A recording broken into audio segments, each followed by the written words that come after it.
What's up YouTube? RemixedCereal here, back with another video. And this video is this is the kind of content that I really want to start bringing you guys.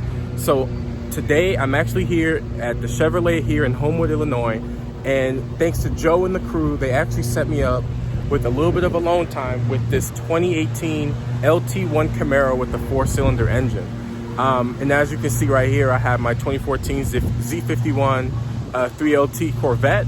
And I think I want to do a little bit of a comparison of the two on how they drive, the characteristics of the vehicle, how these two differ, even though they do look a little bit similar on the interior. There are a lot of differences between both of these vehicles, and I think a few of the differences may surprise you.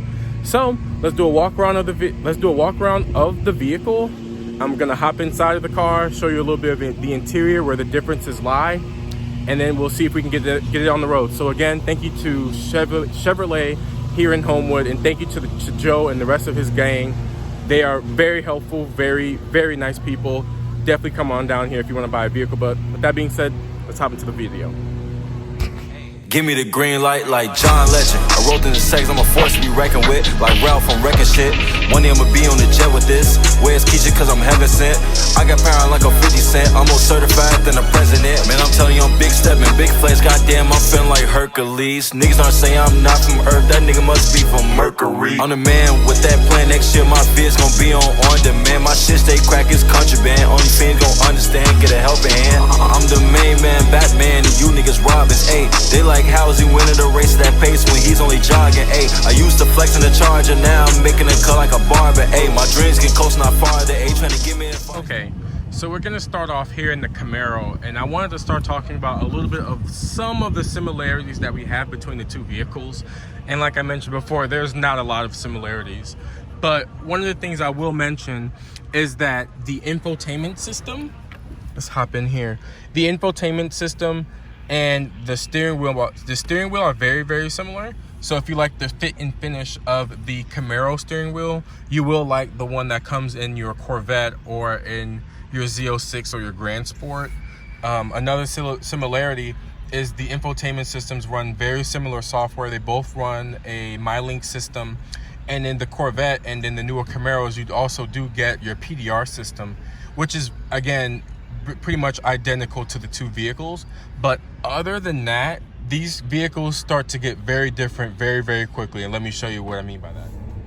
All right, so a little bit of a change of pace. I actually want to do a little bit of a pro and con, what things I do like about this vehicle, the things I don't like about this vehicle. And I'm actually going to start off with the things I do not like. Climbing inside of here, the seats weren't set. For reference, I'm 6'4", and I weigh about 220 pounds or so. And climbing in here, be mindful, I do own a Corvette, and climbing in here, it's very small in here. I've been inside a Mustang, a Corvette, a Dodge Challenger, and even between this car and the Corvette, this car feels a little bit tighter in here. And I think that's due to the back seats actually taking up a lot more room than they really need to be, or more so, they don't even need to really exist. Not the visibility, but the comfort in here, it's not the most comfortable ride. I would say out of the Dodge Challenger and out of the Ford Mustang, this is definitely the most extreme sacrifice you're gonna make on interior comfort. This car does have a sunroof, and it does have, it does have blind spot monitoring, but the interior room in here is pretty claustrophobic, especially for a big guy like myself. Another thing that I do not really like all that much is how high the side sills are. It feels like you're kind of in like a boat. It feels like a muscle car. It feels like almost like a Dodge Challenger where you fall in and the sills are extremely high. Look at how high I have to put my arm to get over the sill. Whereas in my Corvette, I would put my arm a little bit lower. So it's just something to keep in mind if you're looking at one of these vehicles, is that if you're a bigger guy and you have a bigger girlfriend like I do, she's kind of thick, this car may not be as comfortable as you think. It's definitely one of the smallest cars I've ever been in, and this is coming from a Corvette, so that's definitely something you should be aware of if you decide to take a look at one of these or drive these on a daily basis. Okay, so the second thing that I really do not like about Camaros, which is a very popular opinion, which is the visibility in here is not the greatest. I won't be dramatic, and I won't say that it's the worst that I've ever had, because I tend to drive more coupe vehicles. But this A-pillar right behind the passenger seat is a huge and major blind spot, and it's not that great. If your car does have blind spot monitoring, or you have a video backup camera, like a digital rear view mirror, that will help mitigate the issue. That's really good. But the visibility in here isn't the greatest. You don't really feel confident when you're trying to switch lanes. If you're trying to come up a curb, you don't really know what's going on. Especially if you're backing up, you don't know what's on the side of your vehicle. Especially if you have a passenger and your passenger isn't really familiar with getting in and out of a sports car or a coupe that sits lower to the ground. This can definitely pose some problems for you. So definitely another thing to keep in mind. Okay. My third complaint about this vehicle is actually under the hood. And I will make this very clear right now. I'm not going to sit here and say that you should just get the V8 or get a V6. My problem with this vehicle is that the horsepower in comparison to the Ford Mustang EcoBoost is just very, very lacking. I don't know if you've seen any of the comparison videos of a 4-cylinder Camaro versus the Mustang EcoBoost, but this Camaro gets absolutely destroyed by the 4-cylinder EcoBoost. I believe the EcoBoost makes about 310 horsepower and maybe about 300 pound-feet of torque. I could be wrong on that, but I know it makes around a little bit over 300 horsepower, whereas this vehicle makes 275 horsepower and 280 pound-feet of torque, and that just really makes it lag behind the competition, because this car, and it feels like Chevy is really not promoting this vehicle as they should. For example, Ford has the Mustang EcoBoost with the high output edition that puts out 335 horsepower, and that car sells really, really well. Whereas I feel like Chevy doesn't really advertise this car as much. They don't really put a lot of effort into these cars. I believe you do have the 1LE package, but it doesn't really add any horsepower. And this car just really pales in comparison to the Mustang if you wanted to go the Camaro route.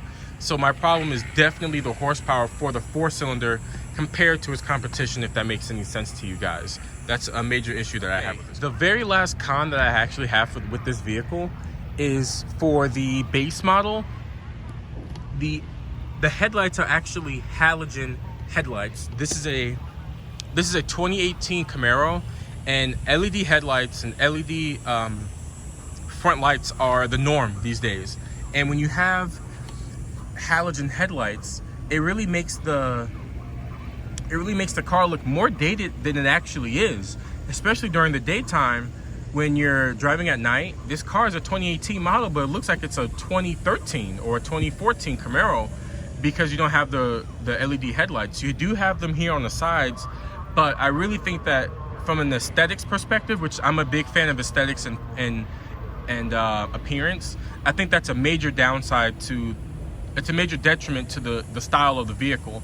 It just kind of gives away that you're driving a base model and that Chevrolet's is pulling parts out of the bargain bin for their base model vehicles, which isn't necessarily a good look.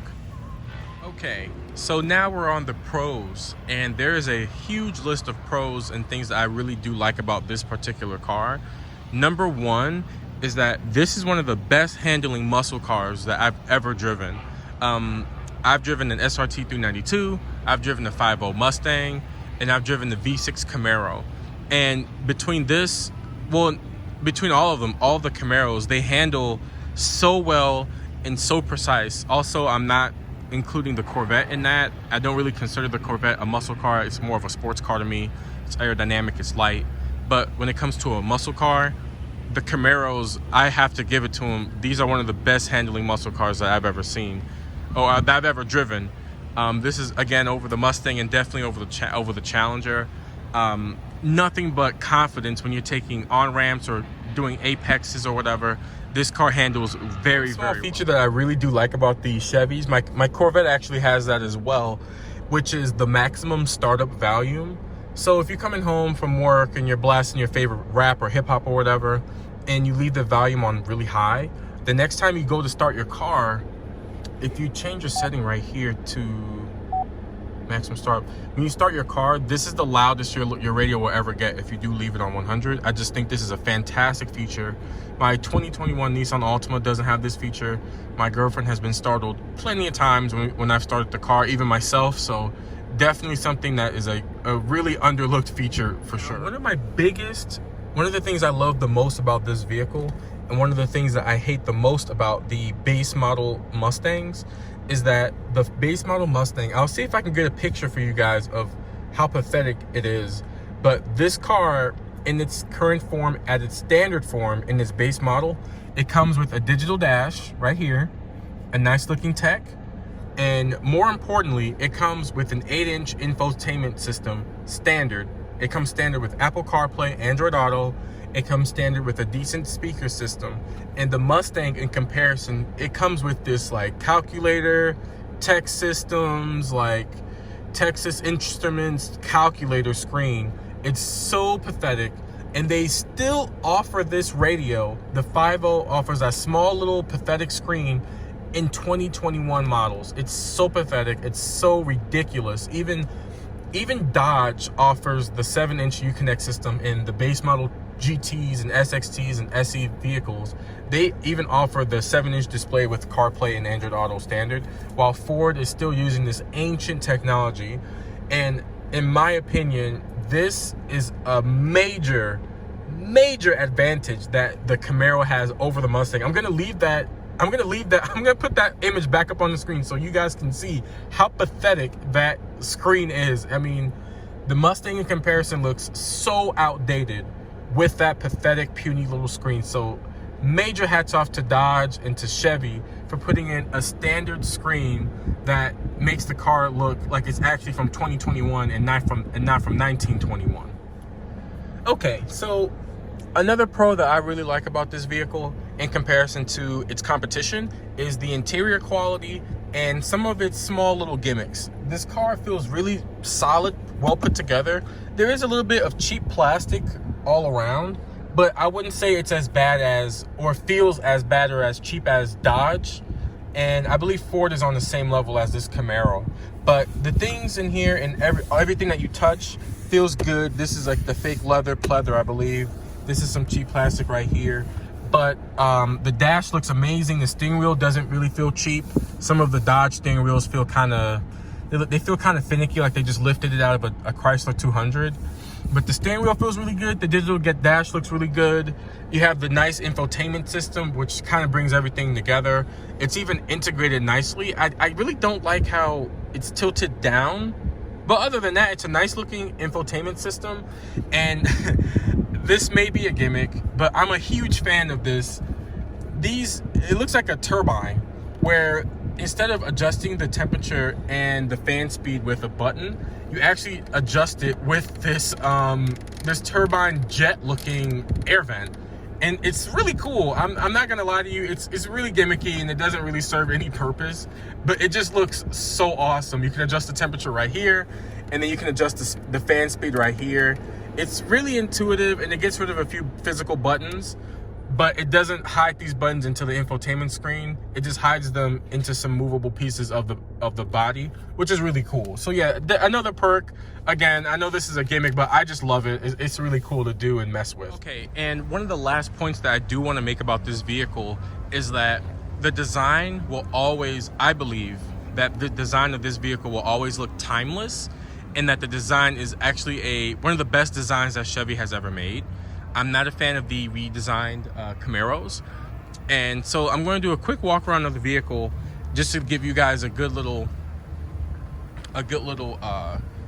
sight on how this car looks. Another one of the positives as I walk around is that the modability on these cars are actually really good. I believe the Camaros are definitely in second place to the Mustang when it comes to modability and providers that are making modifications for these vehicles, especially this one in particular being the 4-cylinder engine, because it's fact that the turbo 4-cylinder Mustang outsells this car, which in turn means there's less modability for this car and there's more modability for the Mustang. But that doesn't mean that mods do not exist. Regarding an aesthetics perspective, the Camaro can be suited up very nicely from a base model to a V6 to a V8, whatever you have. You can swap out these taillights. There are numerous taillight assemblies that you can buy on Amazon or eBay that will make these look like a Lamborghini, something completely custom, LED, RGB. You can fit out the diffuser to be something different. You can fit quad exhaust. You can add in the Z01 1LE spoiler, the SS spoiler. These rims can be swapped out. Side skirts from the upper trims can be moved in. There's a lot of modability to these base model Camaros, and if all you care about is looks and you want good gas mileage, you can't really go wrong with one of these cars. I mean, they look fantastic outside of the non-LED headlights, which I cannot believe that they let that rock. But anyway, if all you care about is good looks and good gas mileage, you could easily swap out this front bumper for its bigger brother, the Z01 bumper or the 1LE bumper, or even an SS bumper. You can swap them out with little to no effort. Swap them out, paint them, get the grills and everything. You can make these cars look very, very good. And regarding the engine, these engines, it is a turbo 4, so you can most definitely get a tune or get some work done under the hood to easily push over 300 horsepower and be a little bit more competitive in the streets. I personally wouldn't really mess with the exhaust unless you really know what you're doing, because it is a 4-cylinder and these things can sound quite obnoxious when you put a straight pipe or catless or mid-muffler delete or whatever on these. You can also swap out the brakes for Brembos, get bigger wheels and rims. You can do all sorts of things to this vehicle to make it look very unique. So yeah, I think that'll pretty much wrap up this video on how I really feel about these Camaros. I've always liked them, but unfortunately they're just a little bit too small for me and my personal taste. But I would still own one if I had the financial means. This car does fall, to me personally, it does fall second place to the Mustang. Despite all of the pros and cons that it has, it's just a little too small for me. If I can get a little bit of behind the wheel time with this car, I will probably upload that either in a separate video, or I'll delay the upload of this video and then add it on at the end. I'm currently working with the dealership to see if I can get some behind the wheel time. But I do have experience with driving this car or driving a Camaro in general, which is why I can still provide feedback on how the car handles and how the car is on long trips I have rented one of these. But yeah, that'll pretty much wrap up this video. If I can't get any driving portions, that's my bad. But for the most part, my opinions will not change whether I drive this particular car or not. So with that being said, hope you guys take it easy. And like always, stay positive. Go ahead and be a little positive. I rehearse my songs every day, it's so repetitive. I don't battle rap, but I ain't gon' lie, I'm competitive. I am the competition, I follow my intuition. Back then, all I did was wishing, that time is really ticking.